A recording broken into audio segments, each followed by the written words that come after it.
Okay, remember that they're changing my voice. First of all, I'd like to point out that I've said many, many times that we should discuss these matters. I'm not going to compromise. I'm not going to betray God. I'm not going to play stupid about the things that matter most, what have you. I've said many times, let's discuss these things, especially to the white, the Jews, the LGBT community, the American government, so we can use intermediaries, especially attractive women, okay, to kind of reduce the kind of tension. And it's easier for me to work with females more often than with guys, and you see that with my videos as well. You see that I worked better with the females who did the interviews and stuff than with the guys. Okay. Especially if you know, we were attracted to each other and so on and so forth. Okay. So when we look at the story of David and Michal, her name Michal is like Michael. And you know, the clash in heaven was first and foremost, I'd say, over women. It's over the reproductive cycle. What were pagan deities? They were fertility deities first and foremost. So think about Apollo and other Greek deities who are Greek and Roman deities who are depicted as naked. The snake in the garden, the snake is a phallic symbol. The devil, the horny devil, one of the sins is sexual immorality, right? Adultery, lust, in those forms. And they have their spiritual forms and so on and so forth, right? That are, you know, in terms of in the spiritual realm, and they're not acceptable and so on and so forth. Okay. So Michal is like Michael. It's also like my call. Okay? Psalm 45 says, obey the king. Now, you need to understand that. Jesus said, why don't you judge for yourselves what is right? So I am the way, the truth, and the life. Those who obey God through me and believe that I'm God's son go to heaven. Those who don't. And it has a lot to do with reproduction. God is the creator. God is love. The children are the future, and go on and on. Marriage, right? Why is marriage something you do with a priest? Why not when you play checkers or something? You know? And you know what I mean. Why not when you go to lunch or something? Why do you get married with a priest or a preacher? Okay. So women have no right to reject me. They have no right to shun me. To compound the problem that the most attractive women have similar genes as I have, right? Ethiopians, for example. Ethiopians made some of the most attractive females, certainly in the last couple thousand years or so, in the 5,000 years or whatever, okay? And we look at it, we see, you know, some Italians, some Greeks are mixed with Ethiopian because of, you know, it's part of their history, it's part of their mythology, historically, Andromeda, what have you. We see a lot of, basically Jews are basically mixed with Ethiopians, Amos 9:7. We see that, therefore, a lot of Hispanics are mixed with Ethiopian for more reasons than one, right? The slave trade, some Nigerians and some slaves were more closely related to Ethiopians than others. In fact, you know, there's some people in my family that look very Ethiopian-like. There's a lot of reasons I'm right. So we see this female on the screen. She looks like she's a crypto Jew and part Indian. And of course, Indians have this Ethiopian gene. In fact, everyone comes from Ethiopia, as the story goes, right? The oldest human being was found in Ethiopia, Lucy or whatever, okay? But we see this particular look that they have. We see the shape of the body structure. Look at Ethiopian women carefully. Keep in mind, a lot of crypto Jews are there, and they're put front and center to confuse this. But they have a certain type of breasts, certain types of body, certain attributes. Okay? They made it so when people look at this situation that they turn into Judas sucking Herod's fucking dick while Pilate is giggling like a bitch in the background and Caiaphas is sexually abusing a kid. They turn into complete worms on the issue of romantic justice. This is an issue that, like, is the bell that rings the loudest, damn near, when it comes to the phrase, over my dead body. They should say, over my dead body. Should you expect him to reject Jesus, especially romantically? They should say, over my dead body, should you expect him to conform to some corporate worm culture or to worship the devil?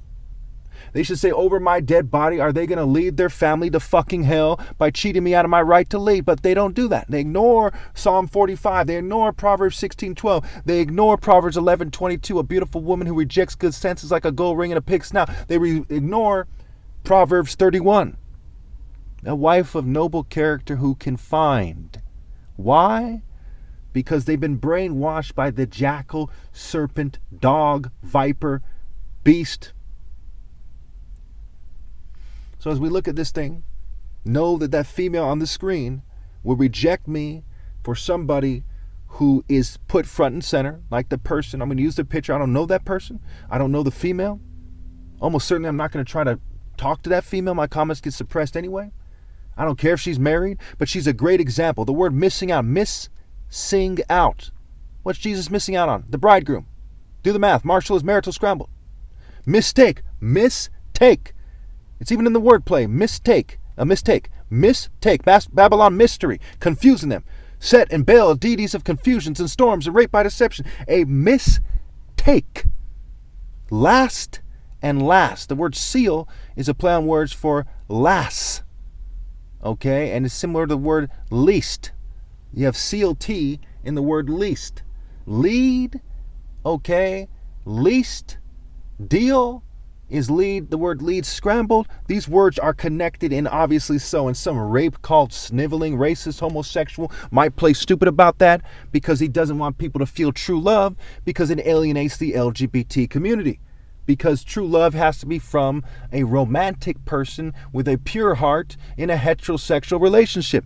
So if you're not a romantic heterosexual like every other guy, then you can't achieve true love. Because you're an erotic desire, pagan culture having worm, right? And so it is with the LGBT community, because they don't have the pure heart and they're not heterosexual. They can't have true love. So when they say love means, they don't mean that God's love wins. When they say love wins, they don't mean that God's love wins. They mean that their perversion of justice and definitions and their Babylonian magic spell and spelling and wordplay, Masonic wordplay garbage in their pea brains wins. Now you got to look at the situation here before you get too depressed or something. Then again, if you're not going to rally to me, you're going to get depressed either way. But God is someone you have to be a warrior to understand. He basically said to mankind, oh, you want to rebel. You want to rebel, and I'm teaching my son how to judge for eternity, how to rule for eternity. And you want to rebel. Parable of the tenants. Last of all, he sent his son. He said he will respect them. It's also called the parable of the wicked husbandman. He said, you want to rebel. Outside the gates are the sexually immoral. I am the gate. Outside the gates are the sexually immoral. You wanted to rebel. So this is what I'm going to do. I'm going to make it so people can't overthrow you in this world. Why? So I can see what the fuck you do. And based on how much you're going to be a bitch, is how much the souls of you and your offspring are going to cook, sizzle, burn. How much you're going to twitch in agony, in pain that no one can bear. Because no matter how nice you think Jesus is, and I am Jesus, no matter how nice you think I am, I'm not fucking playing with any of you. When it's time to cook, it will be forever. There will be no moment of comfort, just pure sizzling. I despise traitors to God. I despise them. And few forms of treachery and betrayal are worse than shunning me. When I see a female that I know would reject me, I say, there goes a dumb bitch that would reject Jesus.